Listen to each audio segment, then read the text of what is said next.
बताने वाले हैं उनके जीवन का सफलता का राज, कि किस तरह वो डीएक्शन में किस तरह वो मेहनत किया, एक सफल लीडर बन के अपना परचम लहरा रहे हैं।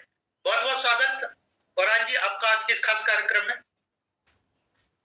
डीए टीम राजू औरान जी, शिवम, शिवम उनको अनम्यूट करो।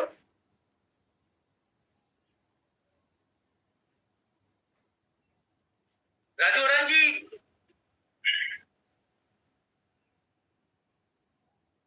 कुछ समय लग रहा है, बहुत जल्दी राजू औरान जी हमारे साथ जुड़ने वाले हैं। और जैसे मैं ऑफर के बारे में बता रहा था, आपको इसके बारे में बता रहा हूँ। डीएक्शन एक लीडरशिप का बिजनेस है।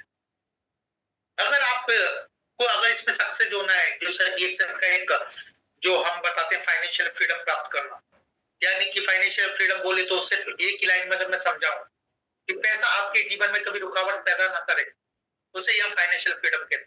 राजू औरान जी आज हमारे साथ जुड़े हुए हैं और आज बात करने वाले हैं अपनी लाइफ की सक्सेस स्टोरीज के बारे में, किस तरह से इन्होंने डीएक्शन में आकर सफल हुए। Over to you sir. Good morning sir. Good morning Raju. और जितने भी यहाँ सदस्य जुड़े हुए हैं सभी को डीएक्शन फैमिली को गुड मॉर्निंग मेरी ओर से। जैसे कि मैं बहुत बहुत धन्यवाद देना चाहूंगा डीएक्शन मैनेजमेंट को कि आज हमको जूम मीटिंग में मौका मिला। उसके लिए डीएक्शन सिस्टम और यहाँ झारखंड के पीआईसी शिवम शुक्ला सर को बहुत बहुत धन्यवाद। और ये सिस्टम में आने से पहले मैं उन सभी लोगों को धन्यवाद ज्ञापन करता हूँ, चरण स्पर्श करता हूँ, जिन्होंने ये रास्ता को मुझे दिखाया और अपने भविष्य को बदलने का मौका मिला। तो जैसा कि आवाज आ रही है सर? हेलो, आ रही है सर, आ रही है। Okay sir. तो जिन्होंने ये सिस्टम बनाया, इतना बेहतरीन सिस्टम कि हजारों करोड़ों लोगों को जीवन बदलने के लिए ये प्लेटफॉर्म मिला है और लोग इसमें अपना जिंदगी को बदल रहे हैं और मैंने भी अपना जीवन को बदलते हुए देखा है और बदल रहा हूं मैं भी। जैसे कि मेरा नाम हुआ और मैं झारखंड के रांची जिले के एक छोटे से,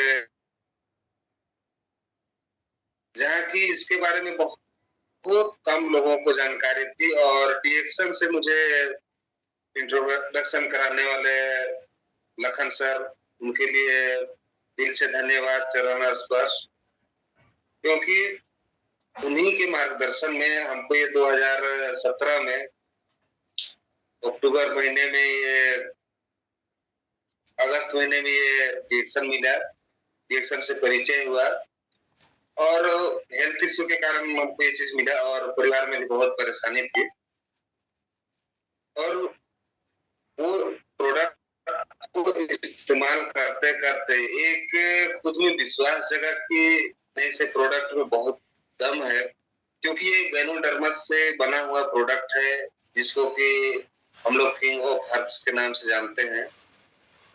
तो सेहत में सुधार होने के साथ में एक दिन लखन सर बैठे मेरे पास और बोले कि देखिए बेरोजगार हैं आप, तो इसमें कमाई का भी रास्ता ढूंढ सकते हैं। तो मेरे अंदर एक सपना जगा, क्योंकि जब मैं 10वीं में पढ़ता था, 2003 की बात है, उस समय मेरे अंदर एक सोच डेवलप हुआ कि हमको समय का आजादी चाहिए, धन का आजादी चाहिए और खुशियां।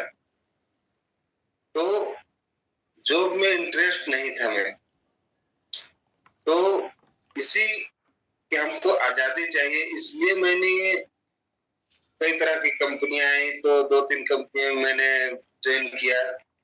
लोग हमको सपना दिखाए कि इस तरह से कीजिएगा तो आप लाखों रुपया कमा सकते हैं, लेकिन सिस्टम सही नहीं रहने के कारण वहां मैं सक्सेस नहीं हो पाया। और जब 1, 2, 3 इस तरह से कई कंपनियों में करते-करते मुझे जब डायरेक्शन मिला, ये अवसर मिला, तो मैं बहुत ही नेगेटिव था। मेरा सोच ऐसा था कि हर एक कंपनी इसी तरह से होता है, मुर्गा ला मुर्गा। जैसे कि हमारे धर्म शिक्षक चहेते लीडर हैं, वो बार-बार बोलते हैं। तो मेरा सोच भी उसी तरह का था। फिर सर एक दिन बोले कि ऐसा कीजिए, आप आकर के ट्रेनिंग होता है, महीने में 1 बार होता था उस समय। हम लोग ऑफिस में आए और ऑफिस में आने के बाद में जब हमने मीटिंग को सुना, पीछे बैठ करके सुना, तो बिल्कुल ही अजीब लगा। मतलब यूनिक लगा मीटिंग की। आज तक मैंने वैसा मीटिंग नहीं सुना था। क्योंकि जो शुरुआत मीटिंग था मेरा, उस दिन धर्मशील सर का मीटिंग चल रहा था। हम लोग लगभग 100 लोग के आसपास बैठे हुए थे। तो वो एक कहानी बता रहे थे कि एक परिवार था, उनका 2 बीवी बच्चे और खुद माता-पिता। तो उनके पास एक भैंस था और उन्हीं से उनका परिवार चलता था। और एक दिन एक गुरु और शिष्य आए, बात हो गई थी, वो लोग रुके वहां पर और वो बातें करने लगे उस व्यक्ति से, जहां पर वो एक झोपड़ी हुआ करता था उस किसान के पास। और किसी तरह हम लोगों का जीवन कट रहा था। तो बात होने के क्रम में गुरु को पता चला कि इनका कमाई का जरिया जो है कि ये भैंस है। और चूंकि गुरु लोग दूरदर्शी होते हैं, वो लोग आगे की चीजों को देख पाते हैं। तो उन्होंने खाना पीना खाया, रात में सो गए और आधी रात को अपने शिष्य को जगा करके बोले कि ऐसा कीजिए कि इनका जो भैंस है उनको हम लोग ले जा करके जंगल में छोड़ देते हैं। और शिष्य को बिल्कुल मंजूर नहीं था, क्योंकि जिस घर में खाने पीने के लिए दिया गया हो, सोने के लिए जगह दिया गया हो, तो वहां कोई भी सोच नहीं सकता है उस तरह का। लेकिन गुरु जानते थे इस बात को कि ये भैंस जो है, अगर ये उनका हटा दिया जाए तो ये बहुत आगे बढ़ सकते हैं, गुरु को पता था। इसलिए शिष्य को बोले कि इसको खोलिए और हम लोग ले जाकर के चलते हैं। तो जल्दी उठ करके ही वो ले जाकर के दूर जंगल में छोड़ दिए। उसके बाद में क्या हुआ कि शिष्य को बार बार एक चिंता सताए जा रही थी कि उस व्यक्ति का क्या हुआ होगा जिसका कमाई का जरिया का हम लोगों ने ला करके जंगल में छोड़ दिया। उसके बाद क्या हुआ कि ये चिंता सताए जा रहे थे। करीब 12-13 साल बीत गया। उसके बाद में शिष्य को वहां उत्सुकता होने लगी कि देखने के लिए कि कौन सी स्थिति में वो व्यक्ति है, अभी वो किसान कैसे परिवार चला रहा है। तो गुरु बोले कि ठीक है, जाइए आप मिल कर आइए। तो जब शिष्य आया मिलने के लिए, तो जहाँ एक झोपड़ी हुआ करता था, वहां पर एक आलीशान मकान बना हुआ था और जहाँ अगल बगल में बंजर जमीन थी, वहां पर बहुत सारा फलों का बागान था। तो शिष्य जो है कि आए और पूछे, यहाँ एक झोपड़ी हुआ करता था, वो झोपड़ी कहाँ है, वो उस झोपड़ी का मकान मालिक कहाँ है। तो उस व्यक्ति को, उस किसान को याद आ गया पहले की घटना और बोले कि वो इंसान मैं ही हूँ।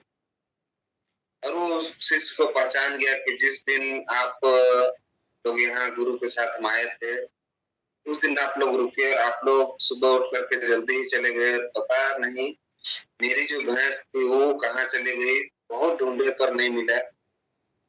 1 सप्ताह उदास में किसी तरह परिवार चला और धीरे धीरे करके मैंने ठान लिया कि अब बंजर जमीन है, वहां एक एक करके फल का पौधा लगाना शुरू किया। और जो है कि इतना वर्ष 10-12 वर्ष बीत गया, वो पौधे बड़े हो गए। आज मैं इस क्षेत्र में सबसे बड़ा फल का व्यापारी हूँ। तो जब ये कहानी मैंने सुना तो वहां पर धर्मशील सर जो है कि बोले कि हर एक इंसान का जिंदगी में एक भैंस होता है। जैसे कोई पान की गुमटी हो, कोई छोटा दुकान हो, कोई खेती बाड़ी से बिलोंग करता हो या छोटे छोटे कामों में उलझा रहता हो, या कोई मिस्त्री हो, कोई बहुत तरह का रोजगार के लिए लोग काम करते हैं। तो सर जो है कि उसको भैंस का उदाहरण दिए और मुझे वहीं पर सर का बात जो है कि क्लिक किया माइंड को, क्योंकि मेरे पास 6 भैंस थे और वही भैंस के तो सेवा करते करते मैं आगे बढ़ नहीं पा रहा था। तो मैंने उसी दिन निर्णय लिया, मीटिंग सुनने के बाद निर्णय लिया, घर भी नहीं पहुंचा और आधे रास्ते में व्यापारी से बात कर ली कि मैं अब भैंस को नहीं रखूंगा क्योंकि यही मुझे आगे बढ़ने से रोक रही है। परिवार वाले नाराज हो गए कि 6 भैंस को 40,000 में मैंने किसी तरह से हटाना था, तो 40,000 में बात की और उसको सुबह को व्यापारी आए ले गए। मम्मी पापा बोल रहे हैं कि हमसे पूछ लेना चाहिए था। हम बोले कि अगर पूछते तो हमें को फिर झेलना पड़ता, इसलिए जो हुआ अच्छा हुआ। उसके बाद से मैंने अपने आप में सोच डेवलप कर ली कि हमको अगर रास्ता बनाना है, जिंदगी बेहतर करना है, परिवार को विरासत छोड़ के जाना है, तो मुझे फुल टाइम डिएक्शन को करना होगा। और उसके लिए मैंने जब जब ट्रेनिंग हुआ, जहां मेरा लोग नहीं थे वहां भी जाना शुरू किया। लखन सर जो बोलते थे मैं वही करता था। मीटिंग चलना है तो मैं बोलता था हाँ सर चलना है, ना कभी नहीं बोला। उसके बाद क्या हुआ कि मेरे पास छोटा मोबाइल हुआ करता था, तो सर 2018 में वो मलेशिया घूमने के लिए चले गए 25वां यूनिवर्सिटी में। तो मेरे एक डाउनलाइन थे, तो वो बोले कि अगर आप एंड्रॉइड मोबाइल नहीं खरीदिएगा तो सर लोगों से कैसे बात कीजिएगा वीडियो कॉलिंग करके। तो उस महीने सर लोग मलेशिया में थे, उस महीने मैं पहला एंड्रॉइड मोबाइल खरीदा और सर लोगों से बात किया तो मुझे बहुत ही अच्छा लगा। उसके बाद क्या हुआ कि मैंने सीखने में कमी नहीं छोड़ी। मैंने एक एक करके अपना पहले जो माइंड बैठा हुआ था ब्लैक बोर्ड में, उसको मैंने साफ किया और नया से लिखना शुरू किया शुरुआत से। और जैसे कि मैं वो करते गया और मैंने लिस्ट बनाना शुरू किया। तो शुरुआत में कोई भी व्यक्ति को लोग विरोध करते हैं, उपहास करते हैं, तो मेरे साथ भी हुआ। कोई भी काम का 3 स्टेप होता है, उपहास होता है, उसके बाद में मजाक बनते हैं लोग, विरोध करते हैं, और जब 2 स्टेप पार हो जाने के बाद में लोगों को पता हो जाता है कि नहीं ये इंसान सक्सेस जरूर करेगा, हम लोग को पहले से पता है वही लोग, तो बहुत सारी परेशानियां आती है। और हमको सर बार बार वही सलाह देते थे, अच्छा मार्गदर्शन देते थे कि जो प्रॉब्लम है उसको आप मेहमान की तरह सोचिए। उनका कहना है कितना भी प्रॉब्लम आए, हर समस्या का समाधान है, लेकिन प्रॉब्लम को मेहमान की तरह सोचिए, क्योंकि मेहमान 2-4 दिन से ज्यादा नहीं रहता है। ये बहुत बड़ा मेरे लिए सार्थक साबित हुआ। और आज भी मैं जितनी तरह की परेशानियां आती है, मैं अपने आप को समझाता हूँ, माइंड को समझाता हूँ कि ये प्रॉब्लम मतलब मेहमान है, ये 2-4 दिन रहेगा और चला जाएगा। उसके बाद में मैंने दृढ़ संकल्प लिया। जितने मेरे दोस्त थे जॉब करते थे, वे लोग बात नहीं करते थे क्योंकि मेरा जॉब नहीं लगा था। क्योंकि मेरी पढ़ाई मात्र 10वीं तक है। 10वीं पास करके मैंने कॉलेज में एडमिशन किया, लेकिन कॉलेज नहीं किया। तो लोग बात नहीं करते थे, हमसे दूरी बनाए हुए रखते थे। और जब मैं धीरे धीरे करके स्टार बना, रूबी बना, डायमंड बना, तो लोगों का मार्गदर्शन मिलता गया। प्रोफेसर सर से मुलाकात हुई, रत्ना मैम से मुलाकात हुई, अग्रवाल सर से मुलाकात हुई, डॉक्टर एस रंजन से मुलाकात हुई। तो और हमारे ग्रेट अपलाइन है सरोज कुमार जेना सर, क्राउन अम्बेसडर, उनसे हर साल की तरह पूरी में जब भी कैंप लगता है तो हम लोग वहां जरूर जाते हैं, उनसे मुलाकात होती है। तो धीरे धीरे करके जितनी तरह का भी मीटिंग्स है, कोरोना काल में भी जो मीटिंग होना था तो हम लोग उसको मिस नहीं करते थे, क्योंकि उनसे हम लोग को इतना हिम्मत मिलता था कि सर लोग हम लोग के प्रति कितना बढ़िया सोच रखते हैं कि हम लोग को जो भी परेशानी हो उसको वो लोग सॉल्व करते हैं। तो इस तरह से करते करते मैंने साइकिल से शुरुआत किया था। शुरुआत में साइकिल से शुरुआत की, उसके बाद में मैंने साइकिल से शुरुआत की, उसके बाद फर्स्ट में मैंने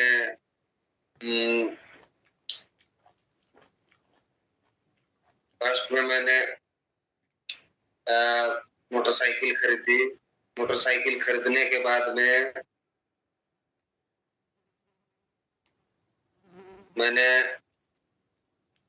उससे काम चालू किया, तो थोड़ा सा काम बढ़ा, बोनस बढ़ने लगा। परिवार में एक मिनट सर, स्क्रीन शेयर।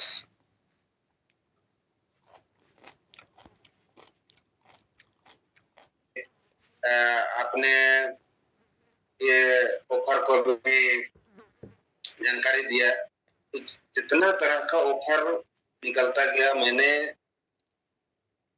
प्रयास किया, अभ्यास किया, और उस ऑफर को लेते हुए मैं 2018 में ही अपने आप से प्रण किया कि अगली बार जब 30वां सालगिरह होगा डीएक्शन का, तो मैं उसमें जरूर जाऊंगा, क्योंकि सर ने मुझे बताया था कि हर 5 साल में मलेशिया लोग जाते हैं।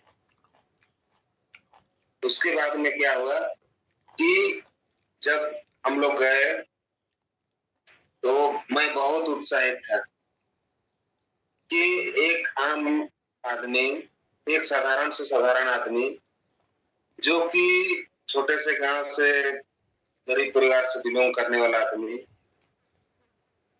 फ्री में मलेशिया घूमने के लिए जा रहा है।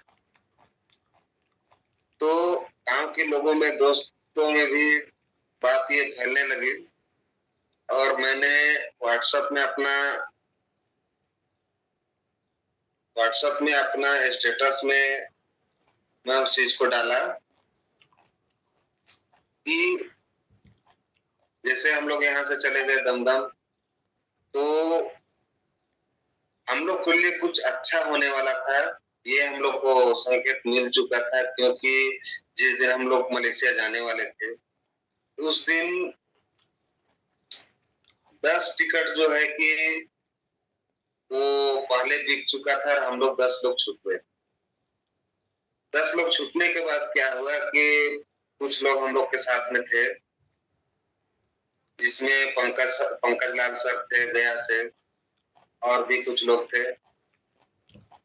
तो लोगों का थोड़ा सा सोच, दुख दुख भी हुआ, उन लोगों को दुख हुआ कि हम लोग का रूटीन जो है कि गड़बड़ हो गया। हमने कहा कि नहीं, जो होता है वो अच्छा होता है। और देखिए कि हम लोग जब छूटे थे तो उस समय अपना वैल्यू पता चला कि जब मलेशिया से रफीक सर थे, हमारे टेरिटरी मैनेजर हिमांशु सर थे, सारे लोगों का कॉल आना शुरू हो गया और जो एयरपोर्ट के लोगों को कहा गया कि इन लोगों को रखिए 5 स्टार होटल में और कल जो है कि उन लोगों को आप लोग यहाँ के लिए तो मलेशिया के लिए रवाना कीजिएगा। तो हम लोग को रखा गया, करीब 14 किलोमीटर दूर ले जा करके 2 कार आई और 10 लोगों के लिए 2 कार। तो उसके बाद में खाना पीना खिला करके रखा गया और जो है कि सबके माइंड में था कि वो लोग छूट गए हैं, थोड़ा नाराजगी होगी, इसलिए ऐसा जगह में घुमाया जाए कि उन लोगों का दुख दूर हो जाए, वो सब कुछ भूल जाए, खुशी में रहें। तो इस तरह जैसे ही हम लोग वहां मलेशिया पहुंचे, हम लोग को खाना पीना खिला करके बाटू कैप्स ले जाया गया। वहां से हम लोग को ले जाया गया जेंटिंग आइलैंड। वहां बहुत ही खूबसूरत नजारा हम लोग को देखने के लिए मिला और सबसे खुशी की बात यह है कि जितने लोग मलेशिया टूर में गए हुए थे हम लोग 30वां सालगिरह में, सिर्फ 10 लोगों को ही जेंटिंग आइलैंड में घुमाया गया। तो हम लोग को लगने लगा कि मुझे भी एहसास हुआ कि स्वर्ग यही है, नर्क भी यही है, सब कर्म का फल है। अगर हम लोग एक दूसरे के लिए भला करते रहेंगे तो हमको आपको लाभ होते ही रहेगा। और जैसे कि कहा जाता है कि डीएक्शन हर इंसान को सपना दिखाती है और सपना को पूरा करती है, क्योंकि डीएक्शन के पास वो सिस्टम है कि हर आदमी का सपना को पूरा करने का वो ताकत रखती है। इसलिए हमने ना दाएं देखा ना बाएं देखा और लगातार जो है कि चल ही रहे हैं और अभी स्टॉकिस्ट भी हैं। तो धीरे धीरे करके जो छोटी छोटी इच्छाएं जो है, आवश्यकता जिसे कहा जाए, वो पूर्ति होते जा रही है। तो इस तरह से करते हुए मेरा ये 7 साल का सफर हो रहा है। 7 साल करीब खत्म होने वाला है और इस 7 साल में मैंने जो उपलब्धि हासिल की कि महीने का स्रोत मेरे पास नहीं था, अच्छा स्वास्थ्य नहीं था। आज हम लोग सब परिवार अच्छे हैं। मेरे 3 बच्चे हैं, तो तीनों का पढ़ाई लिखाई अच्छी स्कूल में चल रही है। प्लस मैं जहाँ रहता हूँ वहाँ 15 डिसमिल मैंने जमीन भी खरीदी और उसके बाद मैंने सपनों का घर के लिए मैंने ये पिलर चालू कर दिया कि और हम लोग को कहा गया कि हर साल आप लोग को ससुराल घूमना है। कहने का मतलब हम लोग एक 2019 में पूरी गए हुए थे। पूरी में अग्रवाल सर वो बोले थे जो आज दुनिया में नहीं है, जहां भी है उनको सच्चरण अर्थ पर नमन करता हूँ। उन्होंने एक बात कही थी कि अगर आप भारत से बाहर जाते हैं वो आपका ससुराल है। मलेशिया मतलब ससुराल, इंडोनेशिया मतलब ससुराल, थाईलैंड मतलब ससुराल, इस तरह से। तो अब लग रहा है कि वो सिस्टम में हम लोग अपना पिलर को मजबूत कर रहे हैं और हर साल देश विदेश का जो यात्रा है वो करने का मौका मिलेगा। और सबसे खुशी की बात यह है कि यहाँ तीनों चीज एक साथ मिल रही है। पहला चीज कि अच्छा स्वास्थ्य मिल रहा है, दूसरा चीज महीने का स्रोत बन रहा है, तीसरा चीज खुशियां। और ये तीनों चीज रिएक्शन सिस्टम में एक साथ मिलते हैं, बशर्ते लोगों को इसमें इंतजार करना पड़ता है। तो यहाँ एक बात, जब हम लोग डॉक्टर लेम से मिले थे 2019 में, वो एक बात बोले थे कि लोगों को पैसा चाहिए। तो बोले थे कर्म करते जाओ, पैसे की चिंता, फल का चिंता मत करो। और बिल्कुल वो सिस्टम आज भी है कि हम लोग कर्म करते हैं, फल अपने आप मिलता है। तो हम लोग को सिर्फ कर्म में फोकस करना चाहिए। हम लोग डिस्ट्रीब्यूटर हैं, डिस्ट्रीब्यूट करते रहना चाहिए। अपना जो काम है, पहले भी हम लोग जिस समय ज्वाइन करते हैं डिएक्शन में, हम लोग डिस्ट्रीब्यूटर हैं और बाद में भी हम लोग डिस्ट्रीब्यूटर ही हैं। लेकिन इस बीच में लोग कुछ दूर आगे निकल जाने के बाद में लोगों के अंदर ईगो आना शुरू हो जाता है, जिसको कि हम लोग सुख रोग के नाम से जानते हैं कि मेरा तो इतना इतना पैसा आता ही है। तो लोगों को उस सुख रोग से अपने आप को बाहर करना चाहिए, क्योंकि अभी तो शुरुआत है, अभी शुरुआत है, अभी बहुत कुछ बाकी है। और हम लोग को ये अपने आप को माइंड में रख लेना है कि अभी हम लोग को जो सीखना है, बहुत कुछ सीखना बाकी है।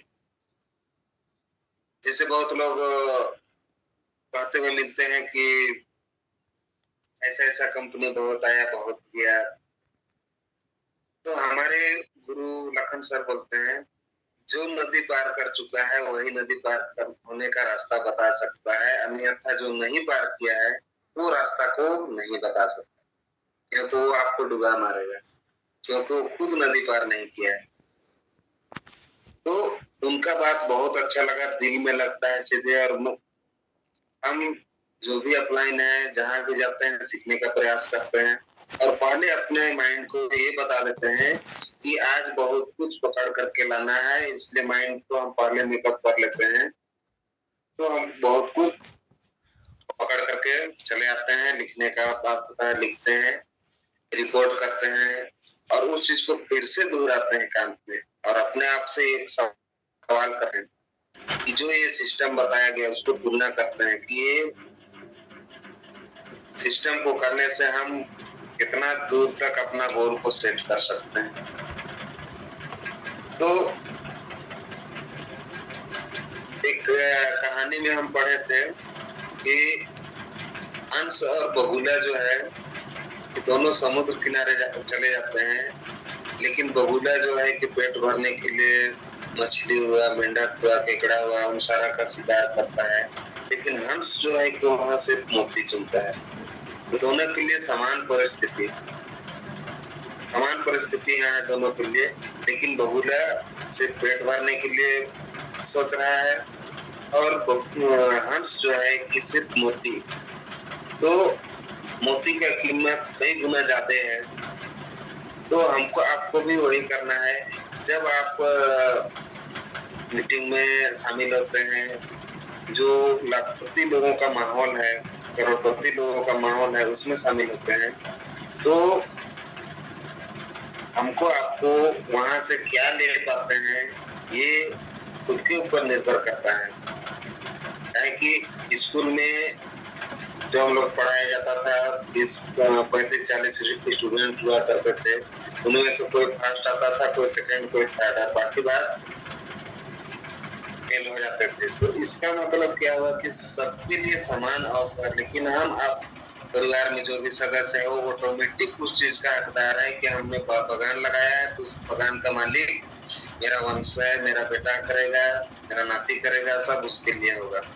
ये इतना बढ़िया सिस्टम दूसरा जगह कहीं ऑप्शन नहीं है। तो जो कम पढ़े लिखे लोग हैं उनके लिए बहुत ही बढ़िया है। जैसे कि अभी के डेट में बहुत ही जो के लिए मारामारी चल रही है, हम लोग को संस्कार ही ऊंचा दिया गया था कि पढ़ना लिखना है, नौकरी करना है, हम लोग को भी बोला गया था। लेकिन रिएक्शन मानने के बाद में हम इस बात को कतई नहीं बोलते हैं बच्चों के सामने, ये पढ़ना लिखना है, नौकरी का नाम भी नहीं लेते हैं। हम सीधे बोलते हैं, पूछते रहते हैं बात बीच बीच में कि बड़ा होकर क्या करना है। तो मेरा छोटा बेटा है 5 साल का, जिस समय हम डायमंड बने थे उस समय वो पैदा हुआ था, वो स्थिति को हम भूल नहीं सकते हैं। तो उसके लिए भी बहुत बढ़िया कि मेरे पापा डायमंड हुए तो उस साल मेरा जन्मदिन। एक खुशी की बात है, तो धीरे धीरे परिवार में खुशियां आना शुरू हो जाती हैं। तो इसमें हर कुछ मिलने के लिए, हर कुछ को पाने के लिए हम लोग के पास होने के लिए क्या है? समय। सीखने के लिए 1 साल, 2 साल, 3 साल। अगर 3 साल समय देते हैं, समय देने के साथ में हम लोग बहुत कुछ सीखते हैं और वो जो सीखा हुआ है वो दूसरों को सिखा सकते हैं। Good morning sir. आशा करता हूँ। Good morning sir, thank you, बहुत बहुत धन्यवाद। आज का मीटिंग आपका बहुत अच्छा लगा। तो आज के लिए सभी लोग को गुड मॉर्निंग। वीडियो अच्छा लगा तो इसको लाइक कीजिए, सब्सक्राइब कीजिए और इस चैनल पर हमेशा बनते रहिए। नए नए वीडियो आप सभी को मिलते रहेंगे। गुड मॉर्निंग सभी लोग को।